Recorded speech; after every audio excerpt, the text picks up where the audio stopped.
There's a strange thing that happens when you've been married for over 35 years. You stop expecting surprises. You settle into rhythms. He takes the trash out, you cook dinner. He mows the lawn, you fold the laundry.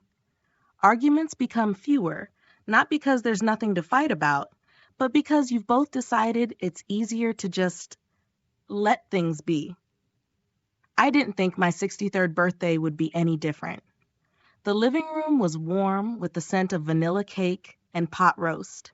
My daughter-in-law Sarah had strung up decorations from the party store that said "Fabulous at 63."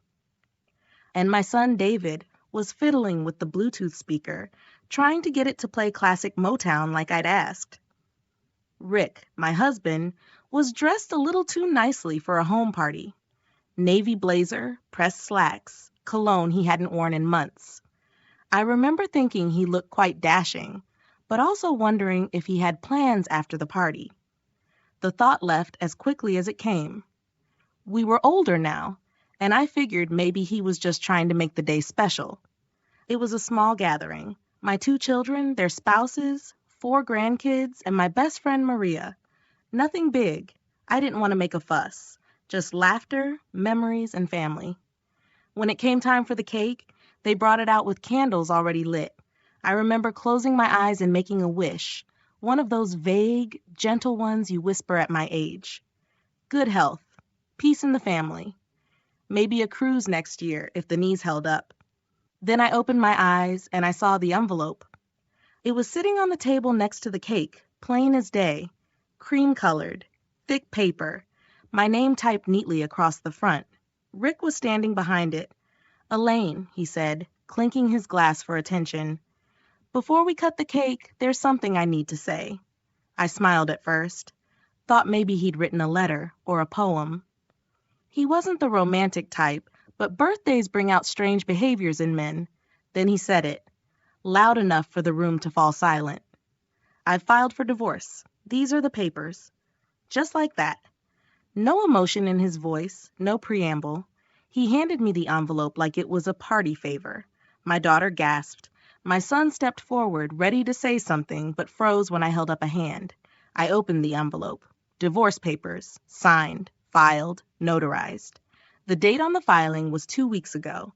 I looked up and saw no apology in Rick's face, just relief, as if he'd unzipped a suit he'd been suffocating in for years.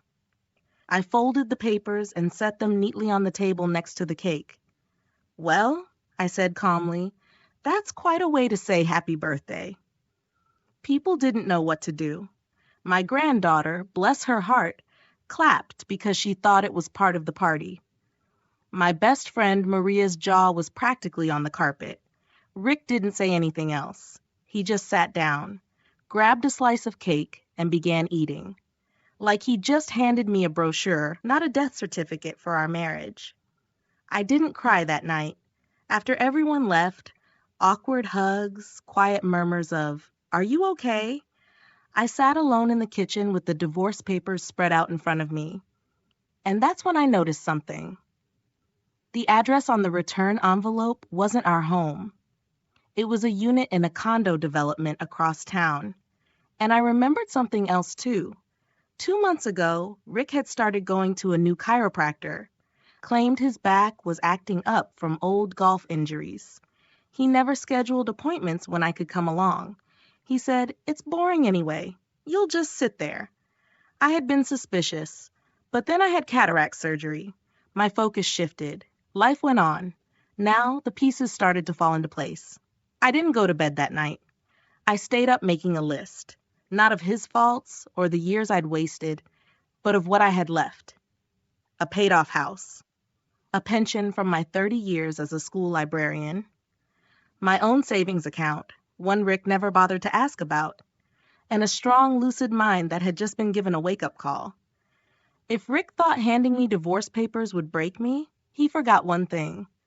I'm not the kind of woman who goes quietly. I knew I had to respond. Not with tears, not with begging, but with a gift of my own. And believe me, I was going to give it to him. Right in front of everyone. You know that saying, when someone shows you who they are, believe them?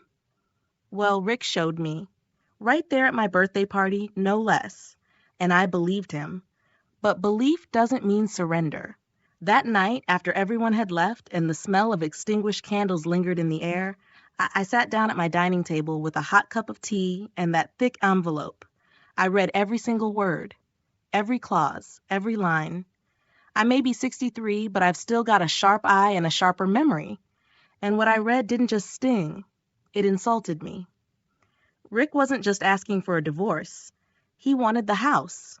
Said he had greater need, since he intended to remarry and required a stable home. He wanted to split my pension. My pension. From my 3 decades teaching sticky-fingered first graders how to read. He also claimed I had no current income and was dependent on the marital estate. I laughed out loud, loud enough to wake the dog, rest his little soul, who's been gone 6 years now. But what really made me pause was that return address. Unit 214, Highland Crest Condominiums. That wasn't his lawyer's office. That was someone's home. And I had a pretty good guess whose. The next morning, I drove by the condo complex. It was a Thursday, Rick's usual chiropractor day. Highland Crest was one of those fancy new 55-plus communities with manicured lawns and yoga classes. The kind of place you move into when you want to sip wine at sunset and flirt with the widowed man in Unit 307. I didn't get out of the car, just circled the lot, took it all in, and there it was, his car, parked in front of Unit 214. Now, I'm not the kind of woman who leaps to conclusions, but I'm not stupid either. A man doesn't file for divorce, list a new address on the papers, and park himself at that same address every Thursday without something fishy going on. Still, I wanted to be sure. So I did something I haven't done since I was 30 and trying to catch Rick sneaking smokes after his doctor told him to quit. I followed him. Over the next 2 weeks, I played the calm wife role while he went about his charade. Every chiropractor appointment, every long lunch with the guys, I made mental notes. Watched his routine, tracked his patterns. On the 3rd Thursday, I followed him in early and parked 2 rows down. From behind a newspaper and some oversized sunglasses, I watched as he walked up to Unit 214 and didn't knock. He used a key. He lived there. And the door? It was opened by a woman. Blonde. Younger. Late 40s, maybe early 50s. Too young for Rick, too old to be a tenant's daughter. She kissed him, right there on the porch. That was all I needed. Back home, I dug deeper, opened our joint financial records. There were withdrawals I hadn't noticed before. $2,000 here, $500 there. Jewelry store, a spa, some high-end linen place I've never even stepped into. The man was setting up a whole new life with this woman while I was still washing his socks. But here's the thing. Rick thought I'd go quietly, that I'd be embarrassed, that I'd sign the papers and fade out like the credits on an old movie. He forgot who he married. I started planning. First, I visited a lawyer, a good one. Her name was Barbara Tran, and she was younger than my kids, but sharp as a whip. She read through the divorce papers, scoffed, and said, "He really thought you'd sign this?" Then I got my own financial ducks in a row. I made copies of everything, bank statements, credit cards, receipts. I froze the joint accounts and rerouted my pension payments to a new account in my name. And the best part? I hired a private investigator. Discreet, polite, professional. Within a week, he handed me photos of Rick and the chiropractor, who turned out to be no chiropractor at all, just a part-time Pilates instructor named Candace, who used to come to the community center where I took Tai Chi. How poetic. Now I had the evidence, the timeline, the betrayal, with pictures. But I wasn't done, because this story didn't start in a courtroom. It started at my birthday party. And if Rick wanted to deliver his blow in front of my family and friends, well then, my response would be public too. He thought he embarrassed me? Just wait. They say revenge is a dish best served cold. But I didn't want revenge. Not exactly. I wanted dignity, truth, and closure. But I also wanted to hold my head up again. So I did what any woman in my position would do. I threw another party. Yes, you read that right. 3 weeks after Rick's little stunt, I sent out invitations, physical ones, mind you, with gold embossing. Elaine's Summer Appreciation Dinner, it said. A heartfelt thank you to the people who've made my life richer. Subtle, tasteful, no hint of drama. But make no mistake, I had a plan. I invited everyone who had been at the original birthday party debacle. All our close friends, a few neighbors, my 2 kids, Michael and Joanna, and even their spouses. My sister flew in from Phoenix, and yes, I invited Rick. He RSVP'd yes within 2 hours. Probably assumed I'd accepted my fate. Maybe even thought I wanted to make peace. I imagine he smirked when he told Candace. I can almost hear it. Elaine's finally coming around. He had no idea what was coming. I rented out a private hall at our local golf club, the same one where Rick used to brag to the bartenders about his golf handicap and flirt with the servers. I hired a caterer and even got a little jazz trio to play. Everyone arrived dressed to the nines, sipping wine and chatting about retirement plans and summer gardening woes. I greeted them with warmth, hugged old friends, laughed a little louder than usual. Let them all think I was just fine. Rick arrived last, of course, in a crisp blazer, and to my surprise with Candace, she came in on his arm like she was the mayor's wife. Hair too blonde, dress too tight, and a smile that didn't reach her eyes. A few people blinked in confusion. One woman whispered, "Isn't that?" And another hushed her quickly. I didn't flinch. I just smiled and said, "Candace, so glad you could join us." She gave me a stiff, fake hug. Rick looked proud of himself. Smug. Comfortable. Good. I wanted him comfortable. Dinner went smoothly. Candace tried to make small talk with my daughter, who stared at her like she was a strange art piece at a garage sale. Michael, my son, clenched his jaw the entire evening, but kept quiet out of respect for me. Then came dessert, and I tapped my glass with a fork. "May I have your attention?" I asked, standing in the center of the room. The trio stopped playing. The room hushed. "I want to thank you all," I said, voice steady, for being here tonight, especially after the birthday party some of you attended just a few weeks ago.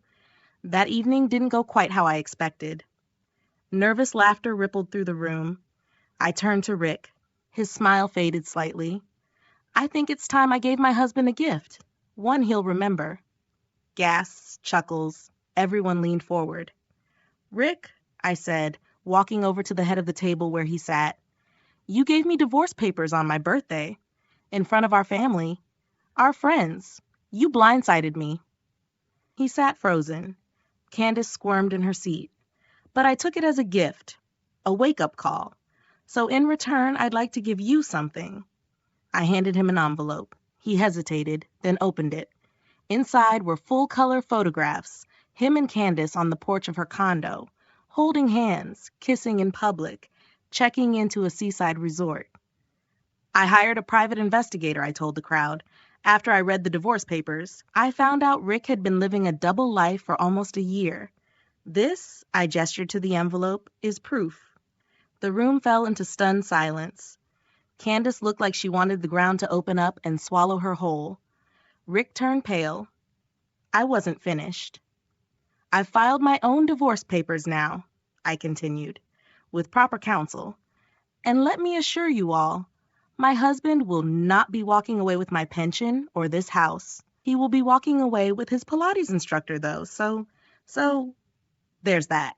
Some chuckled. Others just blinked in disbelief. "And Rick," I said, facing him one last time, "just a friendly reminder. The house is in my name. Always has been. I was gracious when we married. I won't be foolish now."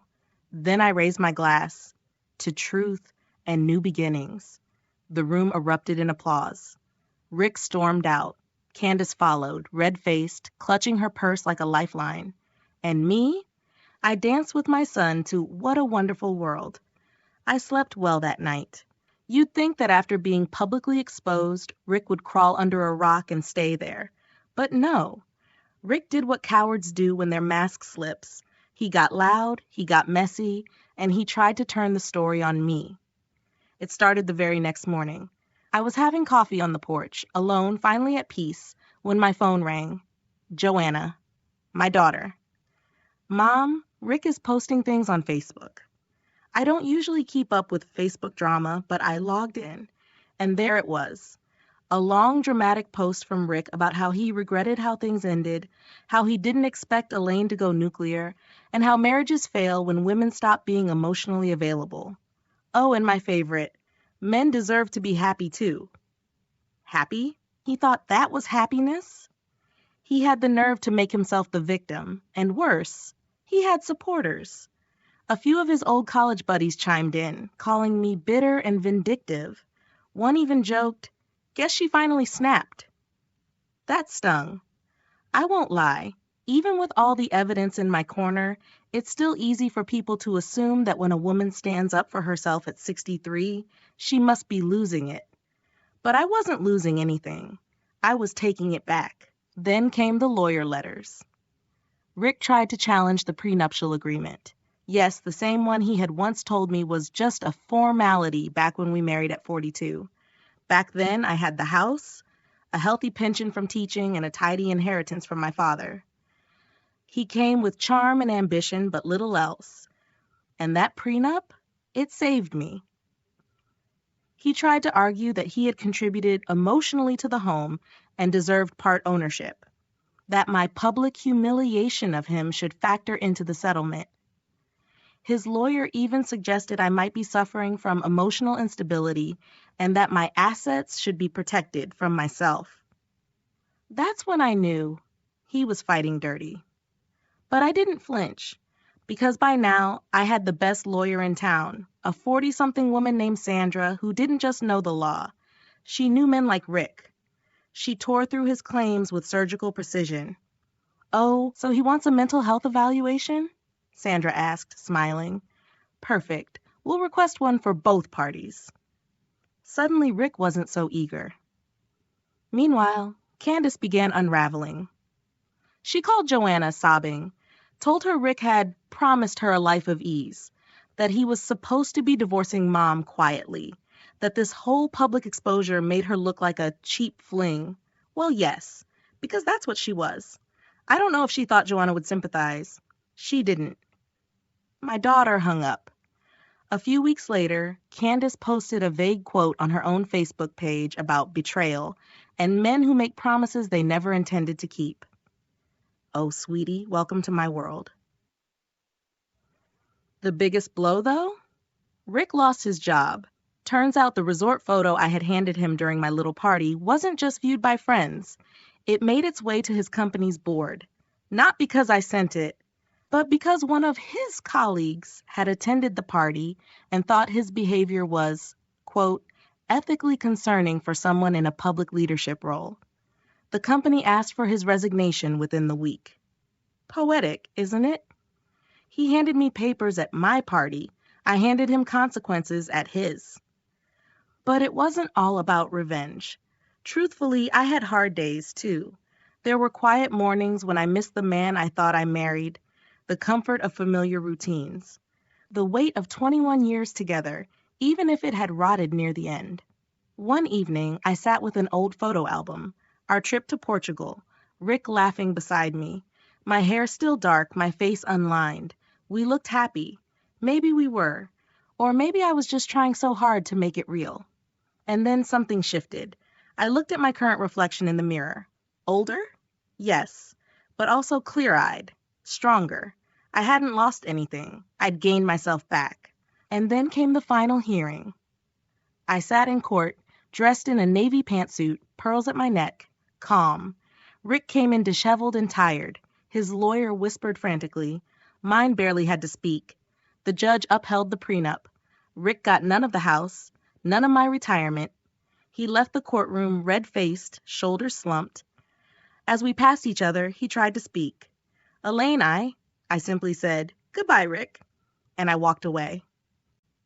I used to think that after a long marriage ends, especially in your 60s, you just fade into some quiet, lonely chapter of your life. But I was wrong.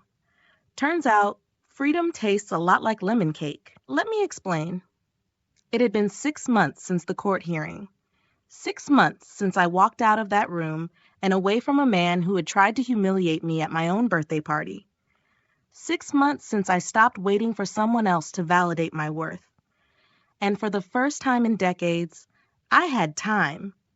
Time to do things for me without asking permission or explaining myself. I started slow. A book club, some yoga at the community center, not the stretchy kind, more the we're here for the tea and cookies after kind. I even tried watercolor painting, though every flower I painted somehow looked like a sad potato. But I laughed, and that mattered. My daughter Joanna came over often, sometimes just to sit in the kitchen and talk. We reconnected in a way we hadn't in years. She later told me over tea one Sunday that watching me stand up for myself had changed how she viewed relationships. I always thought you were the stay and work through it type, she said. I was, I replied, until I realized I was the only one working. Now about the lemon cake. It was August, and I decided, on a whim, to throw myself a little post-divorce celebration. Nothing grand, just a garden party with a few friends. I didn't call it anything fancy, just told everyone, come by. There'll be music, food, and a lot less Rick. We laughed, danced, and someone even brought out a karaoke machine. And then I brought out the cake, a lemon one, my favorite since childhood. As I sliced it, I realized it wasn't just dessert, it was a symbol. For decades, I baked what Rick liked, chocolate, vanilla, carrot cake once, even though I hated grating all those carrots. But now, this was my cake, tangy, bright, unapologetic, just like me. Now you might be wondering, did Rick ever try to come back? Oh yes. About 2 months after the divorce was finalized, he emailed me. A sad little note about how he missed the companionship, how Candace had moved out, and how maybe we could talk things over, even if just as friends. I didn't reply. He tried again, sent flowers, called, left a voicemail where he actually cried. I won't pretend I didn't feel anything. When you've been with someone for over 2 decades, there's a kind of muscle memory there. But I didn't miss him. I missed the version of me who once needed someone like him. And I'm not her anymore.